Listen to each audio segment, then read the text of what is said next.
Goku Narrates presents Namra, the Fifth Dragon. Habang mainit ang galit ni Lester kay Rosperamus, bigla na lamang nagpakita si Kaidan, ang God of Nature, at nasaksihan niya ang kakaibang lakas ni Lester. Si Lester nga ba ay si Emereti? Episode 9, Bathalang Eldas. Sa Munea. Mabuti pa si Namra. Nakalaya na sa kahariang ito. Sana may lakas rin ako ng loob para makalaya na sa Munea. Esnudeo, hindi ito ang oras para dyan. Kailangan nating mag-ingat sapagkat gising na ang pinakamakapangyarihang dragon. Kakaiba talaga si Namra. At nabalitaan niyo na bang may binatilyo na humamak kay Namra at Emereti? Si Emereti? Sa pagkakalam ko ay may kaibigan itong mortal na tila siya lamang ang nakahuli sa tiwala ni Emereti. O mas kilalang Roan Or. Maaaring ang binatang ito ang kaibigan ni Emereti. At Tanwen, ano bang ginagawa ng iyong alagad? Bakit kay ligalig niyan? Hasnu, kumalma ka, Shenron. Ano ba ang iyong problema? Bakit di ka matahimik? Ang Basnu at si Penolo, sabay silang ginagamit ng binata. At kinagulat nila ang narinig nila kay Shenron. Dahil buong akala nila ay isa lamang ordinaryong mortal ang binata. Habang nag-uusap sila tungkol kay Lester sa Sumunea. Sa Sumunea naman, mainit pa rin ang laban ni Rosperamus at Lester. At sa gitna ng laban, tumigil si Lester sa pag-atake kay Rosperamus. At inakala ni Rosperamus na nanghina na si Lester kaya't nag-anyong dragon ito agad-agad upang talunin sana si Lester. Ngunit tila nilinlang siya ni Lester. Dahil binago ni Lester ang panahon. Tinigil ni Lester ang panahon kung saan gising na si Namra. At nagulat ang lahat dahil si Namra ang sumulpot sa labanan ni Rosperamus at Lester. Ngunit hindi ito pinaniwalaan ni Rosperamus.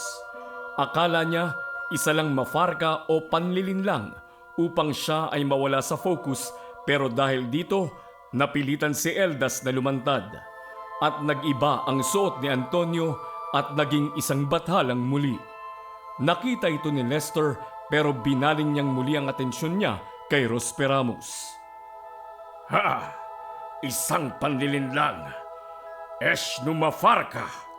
Isang mapanlinlang na kalaban. Etong sayo! Dark Fire! Estufa, Estani. Walang modo. Dapat sa'yo pinaparusahan. Umanda ka sa katapusan mo. Namra! Weshno Asderu El Sumunea! Maawa ka sa Sumunea. Nakaraan na ang galit mo rito. Ipagpaliban mo muna ang paghihiganti mo. Hayaan mong maturuan ng leksyon si Rosperamus at yun ang leksyon na habang buhay niyang pakatatandaan. Laking gulat ng lahat ng mapaamo ni Lester si Namra. Ni Bathala, hindi inaasahang kaya ng isang tulad ni Lester ang makakakuha ng tiwala ni Namra. Pero desperado si Rosperamus na magapi si Lester. Kaya pagbuga niya ng apoy, sinalagto ni Namra at nang dumilat si Namra, lahat sila ay umiwas ng tingin. Pero si Lester, tila kakaiba talaga. At tinitigan niya si Namra sa mga mata. At si Rosperamus, napatitig sa mga mata ni Namra. At dama niya ang bangis ng kapangyarihan taglay ni Namra. Kaya bago pa siya magtagumpay sa plano niyang sunugin sina Namra at Lester, naging bato si Rosperamus. At kinagulat nila ang pinakikita ni Lester na kakaibang abilidad. Namangha sina Viserion, Sobek, Ashana, Getinth at Damascus sa nasaksihan kay Lester. Yan ang napapala mo, Rosperamus. Hindi ka kasi marunong magpakumbaba.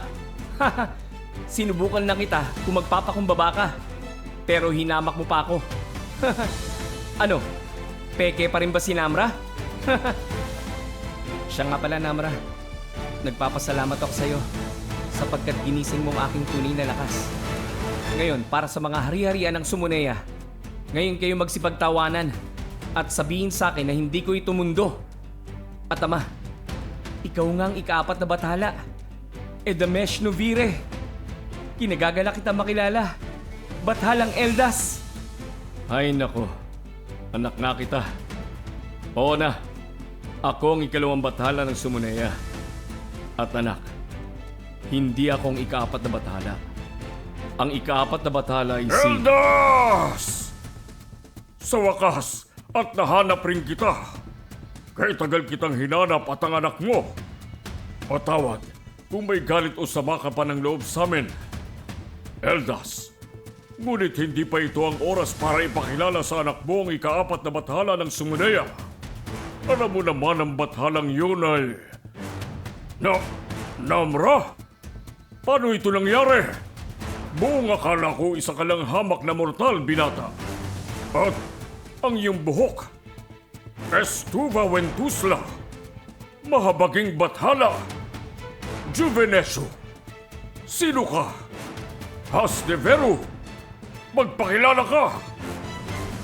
Ako si Lester, anak ng bathalang nasa harapan mo. Vernucia Desi. Magandang araw sa iyo, mahal na bathalang Kaidan. Tila kay tagal na kitang gustong makita. Dito pa talaga tayo magkikita? Endero Juvenesh ka. Kay tagal kong hinintay na makilala ka. Paumanhin sa nasaksihan mo. Tinuruan ko lang ng leksyon si Rosperamus sapagkat nais niyang nakawin ang kapangyarihan ng apat na hari ng Sumuneya. Apat naming kapangyarihan? Anong dahilan ni Rosperamus? Dapat pala manatili ka na lang bato, Rosperamus. Tutal wala ka rin namang silbi. Mabuti nga at maaga mong nalaman ang pakay ni Rosperamus. Hasnevenu. Salamat, Lester. Naway mapatawad mo ang ibang kapwa ko dragon na nanginsulto sa'yo. Hindi ako manhid. Lalo na, hindi ako masama. Kaya pinatatawad ko na kayo. At may kasunduan na rin tayo, hindi ba? Kaya wala na akong dapat ipag-alala. Dahil alam kong mabubuti kayong apat. At ano ka mo ang pakay ni Rosperamus? Balak niya kayong linlangin at gamitin ang pagkakataon para manakaw ang ipinagkatiwala sa inyo na kapangyarihan. Kanina, naramdaman niyo ba ang unti-unting pagkawala ng enerhiya niyo? Yun ay senyales na ninanakaw na ni Rosperamus ang pinamana sa inyo ni Bathalang Kaidan. At lahat sila ay nagulat sa binalita ni Lester. At maging si Kaidan ay nagulat at maalam ang binata sa mundo nila. Pero mas kinabahala niya ito at ng Sumuneya. Lester, mabuti pang ipakita mo sa kanila ang hinaharap kapag nagtagumpay si Rosperamus. Namra, ayokong manggulo sa Sumuneya. Kaya nakikiusap ako sa'yo na huwag mo silang sasaktan. Nais ko lamang galugarin ng Sumuneya. Kaya pakiusap, huwag mo na silang kagalitan. Wala akong pakialam kung mapahamak sila. Naging sakim sila sa akin at naging maramot. Kaya dapat lang nasingilin ko sila sa ginawa nila sa akin. Ikaw yata ang aking ama eh. Tila magkaugali tayo. Manahimik ka. Kung ako ang ama mo, ikakadena kita. Sa sobrang tigas ng ulo mo, pati kapangyarihan ko ayaw umepekto sa'yo. Evo. Pero ako ay natutuwa sa'yo sapagkat sa lahat ng nilalang napapangas, ikaw ang nilalang na humamak sa akin at tunay na isa kang Kinushke, makapangyarihang mandirigma.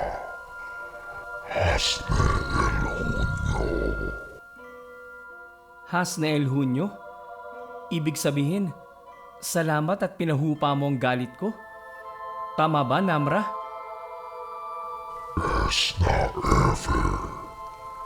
Tama ka. At pinapati kita sa iyong tagumpay. Akala mo ba ako ang gumawa niyan kay Rosperamos? Ako?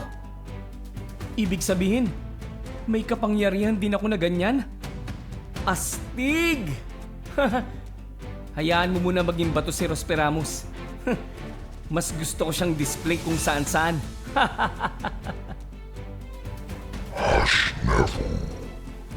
Pasaway.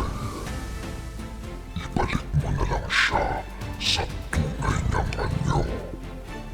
Tutal, binago mo ang oras at panahon. Kapag binalik mo ito sa dati, babalik din siya sa pagiging tao. At tulad ng aking sinabi sa iyo, Lester, ang kapangyarihan na ipinamana ko sa iyo ay nasa sayo kung sa kabutihan mo yung gagamitin o sa kasamaan. Lester, bago ko umalis, ito ang isang regalo. Ang aking kwintas. Ang kwintas na yan ay maraming kakayahan at may sariling buhay. Kung iniisip mo, baka nakawin yan sa'yo. Nueva Sescuva, huwag kang mangamba. Dahil may sumpa ang kwintas na yan. Sa oras na nakawin yan sa'yo, kamatayan o walang hanggang sakit ang ipararanas niyan sa nilalang na magtatangkang magnakaw niyan. Paalam, Lester. Hanggang sa muli. At tuluyang umalis si Namra at ang kwintas ay kinausap ni Lester bago niya sinuot na kung siya ba ay pinipili nito o hindi. Pero kusang sumuot ang kwintas sa leeg niya at ito ay mensaheng siya ang pinipili ng kwintas na bagong tagapangalaga nito. Kaya naman, lalong hinangaan si Lester sa Sumuneya at ibinalik na ni Lester ang panahon at oras nila sa dati. At muli, nawala sa pagiging bato si Rosperamos. Ngayon, alam na nila ang kakayahan ni Lester. Ipapaalam na kaya ni Lester kung sino siya? Dahil sa nangyari, lalong naging desperado si Rosperamos para agawin ang mga kapangyarihan ng hari ng Sumuneya. Kaya naman, nagdesisyon sila na kailangan nila ng bagong tagapangalaga ng 4 na elemento. Sa susunod na kabanata ng Namra, The Fifth Dragon, magtatagumpay kaya silang makagawa o makahanap ng mga bagong mga ngalaga sa 4 na elemento ng kalikasan? Sa ngalan ni Kaidan, maaalis pa ba ang sumpa ni Bathala kay Eldas? Abangan! To be continued. O mga bata, kung hindi ka pa nakasubscribe, mag-subscribe na at i-click ang notification bell para updated ka. Hanggang sa muli natin pagkikita, wala munang paalam. Ito ay handog sa inyo ng Goku Narrates!